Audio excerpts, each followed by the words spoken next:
You may think that love has chained you to suffering, that the ache in your chest is proof of your holy devotion to another's salvation. But I ask you to sink beneath that story, into the cavernous depths where truth moves like a serpent through shadowed waters. Pain wears many masks, and one of its most beguiling disguises is the face of compassion, the longing to heal others, to gather their broken pieces and stitch them into wholeness. Often blooms not from pure light, but from an ancient pact, a secret covenant you made with your own abandoned self long before you could name what love truly was. Before we begin, take a moment to like and subscribe. The more you engage and stay with the content, the more YouTube shares these timeless insights with others. By doing so, you're not only helping this channel grow, but also spreading Carl Jung's transformative wisdom to those seeking meaning and inner truth. Let's dive into the depth of the psyche together. For the truth is haunting and simple. The one who rescues is often the one most desperate to be saved. The empath, the healer, the relentless giver, is not always a saint born of divine generosity, but a child of unseen neglect, a survivor of invisible wars, whose earliest lessons carved into bone were, these love must be earned through sacrifice. Belonging must be bargained for through self-erasure. Safety lies in silencing your own hunger so that another may feast on your lifeblood. This is not love, it is compulsion dressed in holy robes, the psyche circling endlessly around its primal wound, trying to resolve what was never healed, offering itself to the fires of others' despair in hope that somewhere in their redemption it might glimpse its own. The empathic soul walks a dangerous line, believing martyrdom is divinity, mistaking annihilation for intimacy. Each time you bend beneath another's storm, each time you drink their sorrow and call it sacred duty, you are not loving them. You are acting out an ancient tragedy written long before they entered your life. Somewhere in the shadowed halls of childhood, you learned that your needs were burdens too heavy for others to bear, that your tears were noise-disrupting fragile peace, that love came not in abundance but as a prize for perfect attunement to someone else's weather. And so you fashioned empathy as armor, a way to survive a loveless landscape, until one day you mistook the armor for your skin. But trauma bonding is not devotion, and fusion is not union. Love, in its highest form, does not devour the self. There is a dream I once heard from a soul drowning in this very pattern. In the dream, they stood upon the jagged edge of a cliff, the sea below thrashing with hunger. Someone they loved flailed in the dark water, calling for help. They leapt without thought, arms outstretched, heart a blazing torch. Yet as they drew near, the drowning figure dissolved into smoke, seeped into their body, and dragged them under. They awoke choking, lungs ablaze, as if the dream had swallowed them whole. This is the fate of those who attempt to save another before they have learned to swim in their own depths. They do not rescue, they are consumed. The savior archetype is honeyed poison. It tempts the powerless with borrowed strength, promising transcendence through the salvation of another. But the psyche is not fooled. It knows the cost of this false power. Ignore the call of your own healing long enough, and the unconscious will rebel. It will rise like a black tide, flood you with anxiety, hollow your bones with exhaustion, twist your dreams into endless corridors where children cry and houses burn, where dead birds litter the floor. These are not omens from the divine, they are the psyche's scream. A desperate attempt to make you look where you refuse to see. You cannot carry what is not yours to bear. You cannot rewrite another's myth, nor stand between them and the descent their soul has chosen. You cannot drag them to the light before they are ready to awaken. To try is not salvation, it is theft. It is to rob them of the sacred alchemy of their suffering, the fire that might one day forge their gold. And while you pour out your life-blood believing it to be love, the truth whispers beneath your ribs you are dying by degrees, vanishing in their story. abandoning the holy ground of your own becoming. Boundaries, then, are not selfish walls. They are sacred geometry, the architecture of the individuated soul. They mark where you end and another begins, where love flows without the poison of compulsion. They are chalices that teach you to give only from what overflows, never from your marrow, never from the wound that still bleeds. The empath who learns this begins to shed their false halo, begins to see that wholeness sometimes demands retreat, that to choose oneself is not betrayal but initiation. There will come a moment, inevitable as dawn, when you must face the great betrayal of the false myth that saving others was ever your task. You will feel it as death, as exile from the temple of your imagined sainthood. But in truth, it is birth. It is the soul reclaiming its throne from the altar of endless sacrifice. It is the first breath of a self no longer fractured, no longer kneeling before ghosts. And when you stand, trembling yet sovereign, you will finally know love is not crucifixion. Love does not demand your diminishment. Love, real love, is the meeting of two whole beings, each bearing their own darkness, each responsible for their own transformation, each free. So now, beloved listener of the deep psyche, I offer you a ritual invitation. Close your eyes and imagine this. You stand in a vast forest beneath a moon that remembers every sorrow you've ever carried. In your hands is a small stone, warm as a heartbeat, carved with a number that only your soul understands. This number is the shape of your transformation, the echo of the lesson you have gathered from these words. Perhaps it is the number of times you have tried to save another. Perhaps it is the number of times you abandoned yourself. Or perhaps it is the number of lives you now vow to live for your own wholeness. Whisper this number into the night sky. Let it rise like incense to the unseen stars, and when you return to waking life, inscribe it below in the comments as a silent offering. Not to me, but to yourself, to the part of you that is finally ready to step out of the Savior's shadow and into the untamed light of your own soul. And here, in this crucible of decision, the shadow arises. It mocks, it accuses. It shows you all the faces you've left behind, all the people you believe you failed. But it is a trick. The shadow is not your enemy. It is your teacher. It is showing you the guilt you carry, the fear that you are unlovable, if not useful. It is urging you to integrate, not deny the part of you that longs to be chosen to. You must understand. The desire to heal is not wrong, but when it is rooted in compulsion, it becomes contamination to offer your energy without consent, without limits, without consciousness. That is not divine, that is dangerous. You merge with the other, and in doing so, you lose your ego boundaries. You drown in their sea, forgetting that your own island is worth inhabiting. Do not confuse this with selfishness. To honor the self is to respect the soul. The self is not the enemy of love. It is the vessel through which authentic love can flow. Without the self, there is only enmeshment, and enmeshment is not intimacy. It is a psychic suffocation. I ask you now to consider, when did you first believe that saving others was your role? Trace it. Follow the thread. Was it a parent who could not regulate their emotion unless you became their therapist?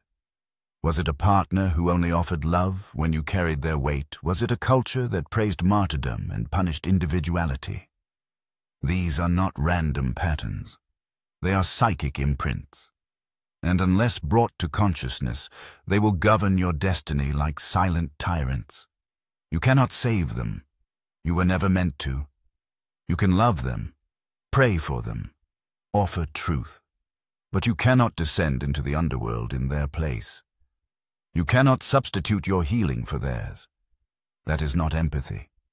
That is possession. That is the ego disguised as virtue. To truly love someone is to allow them the dignity of their own suffering. And to truly love yourself is to know when to walk away. Let this be your initiation. There is a secret pact made by many emperors, one they are rarely aware of. It is a vow whispered not in words, but in the wound itself. If I can just love them enough, they won't leave me. If I make myself essential, they will stay. If I absorb their pain, they will not abandon me the way I was once abandoned. This is not compassion. This is trauma's echo. And, like all echoes, it distorts the truth. The further it travels, what you must come to see is this. The compulsion to save others is often a defense mechanism to avoid facing the terrifying emptiness within. It is easier to obsess over their wounds than to sit quietly with your own. It is easier to drown in their storms than to brave the silence of your own inner world. But the self, the true self, cannot be found in another's salvation. It can only be found by descending into your own depths. The unconscious demands confrontation. It does not heal through avoidance, and the empath who perpetually orbits around others, hoping to extract a sense of purpose, will ultimately become resentful, exhausted, and fragmented. Their life becomes a string of one-sided relationships where they are always the giver, always the listener, always the one holding the pain, but underneath it all is a secret longing. When will someone finally save me? But you see, no one can. Not in the way you imagined. Because what you truly long for is not another person's affection. It is your own presence. The presence you abandoned long ago in the name of being needed. You gave yourself away so early, so instinctively, that now, in adulthood, it feels unnatural to reclaim yourself. It feels wrong. It feels like betrayal. But it is not betrayal. It is rebirth. The archetype of the wounded healer emerges here. Chiron, pierced by a wound that could never heal, becomes the great teacher of medicine, but not because he escaped pain. He became a healer only by fully acknowledging that his wound would never leave him, and learning how to transform that suffering into wisdom, rather than a crutch. The empath must undergo this same alchemical transformation. You are not meant to be healed before you serve. You are meant to serve through your awareness of the wound, not by pretending it doesn't exist, but by no longer using others as substitutes for healing it. There is a paradox at the heart of empathy. To truly understand another's suffering, you must be open. But to remain open without losing yourself, you must also be rooted. This is what many empaths never learn. They mistake openness for availability. But availability without discernment is self-destruction. You were never meant to be an open wound for the world to bleed into. There must be form. There must be sacred structure. Just as the psyche has its architecture, the ego, the shadow, the anima and animus, so too must your heart have boundaries. Without these, you become flooded. And when you are flooded, you are no longer helping. You are transmitting your chaos into the field. That is not healing. That is contagion. You must reclaim your center. When I speak of the center, I do not mean selfishness. I mean the axis around which your psychic life must revolve. Without this axis, you are thrown into the orbits of others, spinning endlessly in their chaos, mistaking their needs for your purpose. And the more you lose yourself in this, the more alien your own soul becomes. Do you remember what your soul feels like without them? That is a question most empires cannot answer.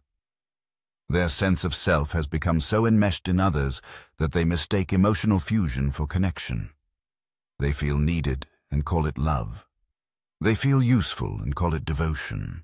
But love that demands you abandon your essence is not love. It is seduction by the shadow. Every time you say yes, When your body screams no, you fracture a little more. Every time you offer your energy without inner consent, you betray the self. And the self does not remain silent. It begins to rebel. It sabotages. It weeps through the dreams. It screams through the body. It will haunt you until you remember your name in dreams.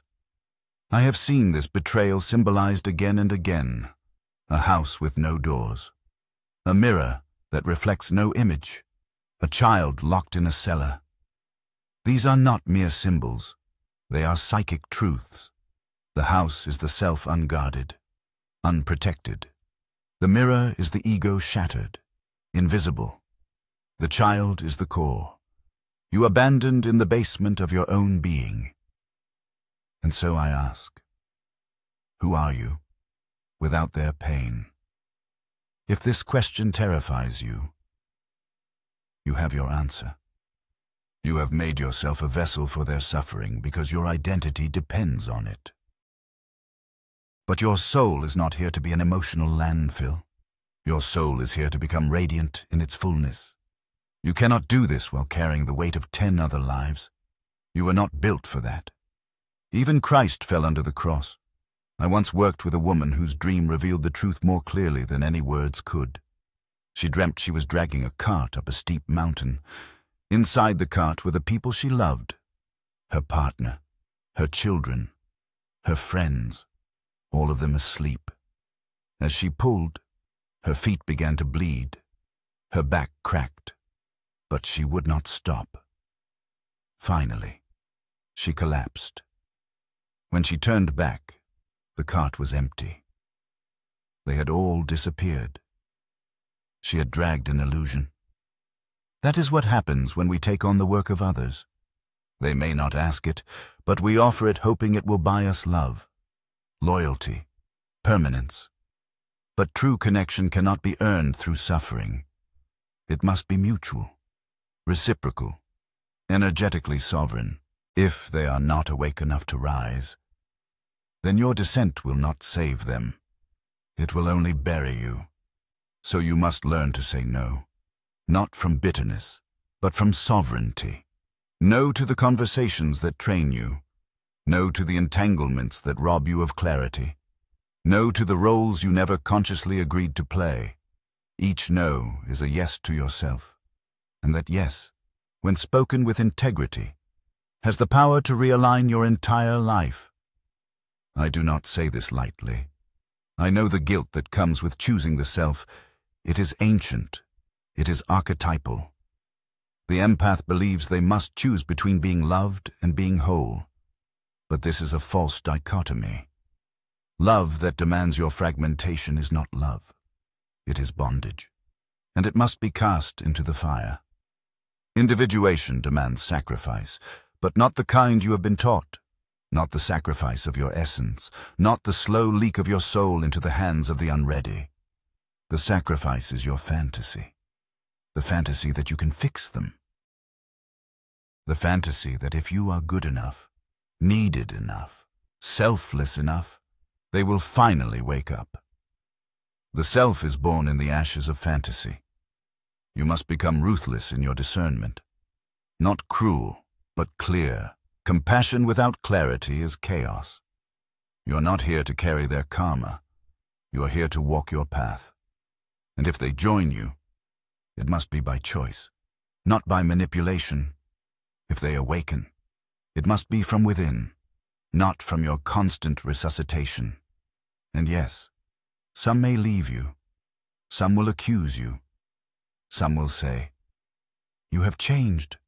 Let them project. Let them throw their pain into the wind. You no longer need to catch it.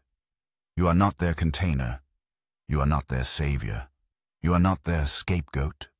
You are your own soul, and that is sacred enough. Do not be afraid of solitude. In the void, the self is revealed. In the silence, the voice of your soul returns. And when it does, you will remember something astonishing. You never needed them to be whole. You only needed your own presence, your own love, your own light, And so you rise. The soul, once neglected, does not return with a whisper. It arrives with thunder. When you finally stop chasing others, when you stop leaking your essence into the open mouth of those who cannot feed themselves, something ancient begins to stir within you. It is not dramatic. It is not loud. It is quiet, but terrifying in its clarity. You begin to feel your own presence. And it is a presence unlike anything you have ever felt before. Not the anxious buzzing of caretaking, not the exhausted glow of being helpful. This presence is dense, sovereign, powerful. It asks nothing. It proves nothing. It simply is. This is the moment when the empath begins to awaken not to the suffering of others, but to their own divinity. And in this awakening, a new pain arises, a beautiful pain. It is the pain of realizing how long you have abandoned yourself, how long you have lived outside of your own body. How many tears you have shed for others, while your own wounds remained untouched. But do not resist this grief. It is holy. It is the gate through which wholeness enters. The ego, conditioned by years of unconscious service to others, will resist this transition. It will whisper, "You are being selfish. You are betraying them. You are leaving them behind." But these are not the words of truth. These are the echoes of a false identity. An identity that says your worth is measured by your ability to disappear for someone else's survival. But your soul was never meant to disappear. It was meant to shine. You must understand that healing others does not require you to be their mirror. It requires you to be your own flame. When you are lit from within, you become a light they can walk by, not a crutch they collapse into. And there is a world of difference between the two. The wounded empath becomes a sponge. The awakened empath becomes a beacon. In the old mythologies, the healer was never just one who removed pain. They were initiates, those who had walked through the underworld and returned with sacred fire. They understood that healing was not rescue. It was remembrance. They did not interfere with the soul's journey. They illuminated it. You are being called now to become such a healer, not the rescuer, but the mirror, not the martyr, but the mystic. To do this, you must confront the part of you that needs to be needed. This is the shadow of the empath. This is the serpent coiled beneath the surface of every yes you speak when you mean no. It is seductive, this identity. It tells you that you are kind, that you are spiritual, that you are selfless. But beneath it is fear, fear that without being needed, you will not be loved. Fear that your inherent being is not enough. And this fear, until integrated, will poison even your most generous intentions. Let us turn inward now. What does your inner landscape reveal? Is it quiet, or does it echo with the noise of others' needs? Are your thoughts your own, or are they filled with calculations how to help them fix them, soothe them, keep them close? Do you even remember what you desire? Apart from their desires, most empaths do not know. They have been so attuned to the outer field that their inner world has become a mystery. But this mystery must now be explored. The path forward requires a journey into the interior, into the dark forest, into the hidden temple where your soul has been waiting not to be found, but to be reclaimed. You will not like all that you find there. You will find resentment, bitterness, envy. You will discover that parts of you hate the very people you love. Hate them for how much they've taken, for how little they've seen you. And this will feel like sacrilege. But it is not. It is truth. And truth is the first step to liberation. When you acknowledge these shadow emotions, something miraculous happens. They begin to transform. Rage becomes clarity. Grief becomes power. Disgust becomes discernment. And you realize your capacity for love has not diminished. It has become refined. You no longer need to love through suffering. You can love through presence, through truth, through clean energy. And those who truly love you will feel the shift. They will rise to meet you, or they will fall away. But either way, you will remain whole. Because now you have roots. The journey of individuation, the great task of becoming who you truly are, requires you to step out of all inherited roles. The role of the good daughter, the obedient partner, the spiritual helper, the selfless friend. These masks must be burned. They are not your face. They are fragments, personas, constructs built to protect the child who once had no voice. But now you have a voice. Speak with it. Say the unspeakable. I do not want to carry this. Say, I deserve to rest. Say, I will no longer dim my light for your comfort. And then watch what happens.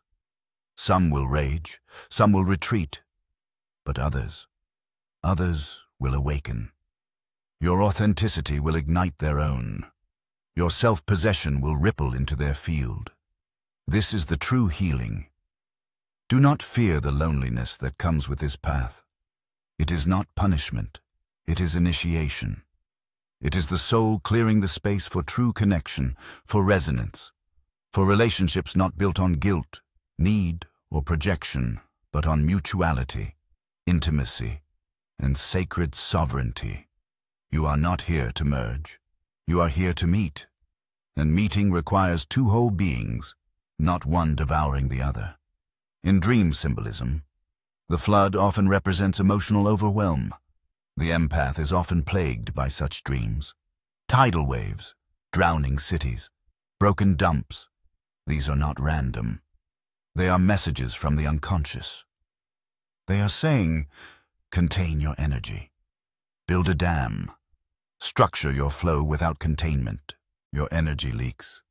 And where it leaks, it attracts the unhealed, the needy, the vampire archetype. Yes, vampires are real. Not with fangs, but with need. They sense your openness. They seek your light, but not to bask in it, to consume it. And if you do not protect yourself, you will mistake this feeding for love. You will feel important, special, irreplaceable.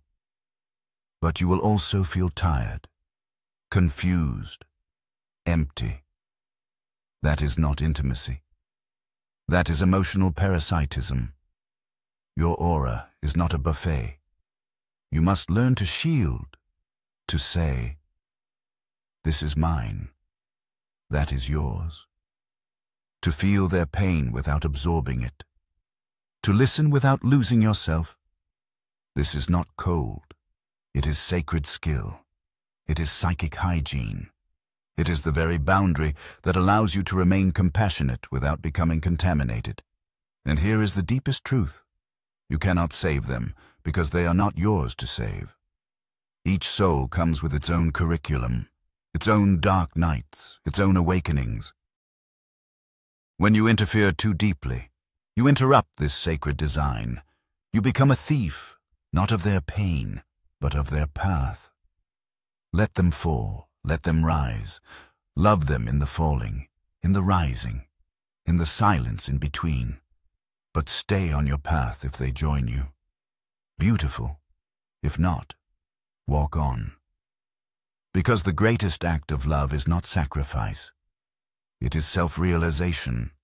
And a fully realized self, rooted in wholeness, is the greatest gift you can ever offer the world. Not your fixing, not your energy, not your time. You, fully alive, fully present, fully you. And that, my friend, is more than enough. The self is not static. It is a living mystery, emergent, luminous, born again and again, each time you shed an old mask. And perhaps this is why the empath's journey is so fraught with sorrow, because it demands so many deaths. The death of the Savior, the death of the martyr, the death of the invisible one who smiles through the ache. Each row you release leaves behind a hollow silence. But in that silence, something sacred stirs. It is not performance. It is not usefulness. It is not selflessness. It is you, untouched, divine, eternal. I know there will come a day when you no longer no longer soften your truth, no longer twist your spirit to fit the container of another's wounding. You will look in the mirror, not to see if you are lovable, but simply to witness your whole present breathing. And in that moment, something old within you will exhale. You were never too much. You were never too sensitive. You were never wrong for feeling everything. You simply needed to learn how to feel yourself first. So many of you confuse proximity with connection, but real connection does not require you to bleed. It does not require you to shrink. It does not demand that you become therapist, priest, savior, or sponge. Real connection is born in the space between the sacred distance where two sovereign souls meet without collapsing into one another. And this meeting is not always peaceful. Sometimes it is fire. Sometimes it is mirror. Sometimes it is the eruption of shadow confronting shadow. But when you are rooted in your own self, you do not fear this encounter. You do not run. You stand because you no longer fear being seen, and you no longer fear being left. To love without losing yourself is the greatest alchemy. It requires the strength to hold your shape in the face of their chaos. It requires the courage to say, I will not abandon me, even if you choose to abandon you. And this is where the false identity of the empath begins to crumble, because now your love is no longer contaminated by need. Now it is clear, clean, fierce. You no longer offer your energy in exchange for safety. You offer it as a blessing, a radiance, a frequency. And those who are ready will feel it not as a life raft, but as a mirror, a sacred reflection of what they too can become. This is the moment you shift from being the empath to being the mystic. The mystic does not rescue. The mystic remains. The mystic does not absorb. The mystic transmutes. The mystic does not collapse. The mystic beholds. You are no longer at the mercy of the emotional field. You are the calm in the storm, the flame in the dark, the quiet in the noise. And because of this, your presence itself becomes the medicine. But make no mistake, this path is not for the faint of heart. To awaken to your sovereignty is to lose the very identity that once kept you safe. It is to disappoint, to trigger, to be called selfish, arrogant, cold. And at times you will doubt. You will want to return to the comfort of being needed.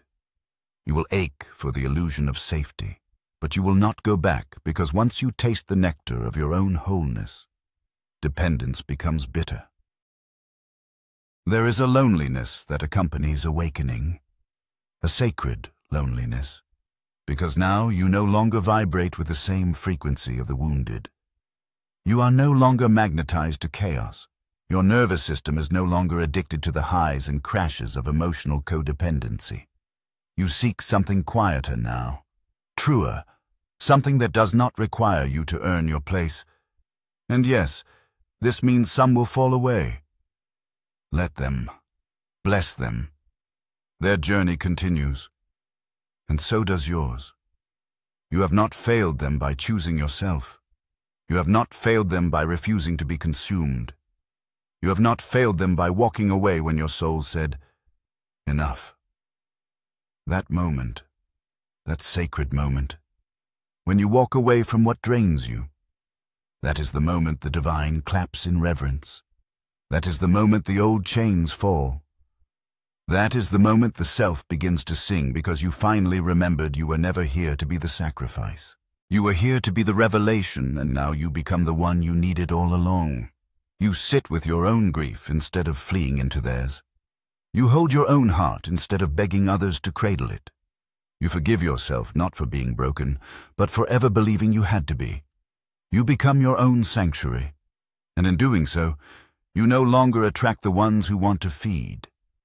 You begin to call in the ones who can see, the ones who meet you, soul to soul, not out of desperation, but out of devotion.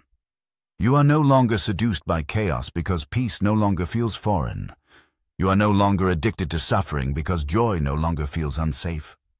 And when there come the new ones, the aligned ones, you do not contort, you do not explain, you do not chase. You simply exist.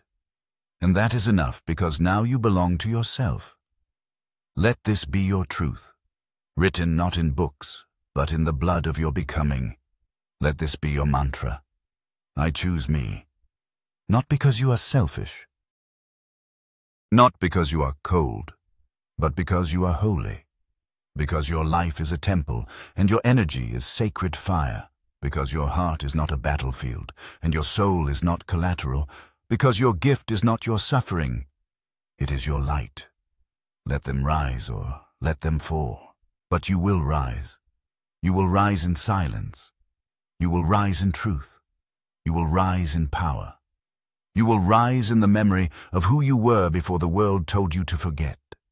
And in your rising, you will teach others, not by saving them, not by bleeding for them, but by being the one who walked through fire and did not burn, being the one who said no and meant it, being the one who remembered their name and never forgot again. This is the end of the performance. This is the beginning of embodiment. This is the great turning, the great return, the great liberation. You are not here to carry them. You are here to carry you. And that, my dear one, is the only salvation this world has ever needed.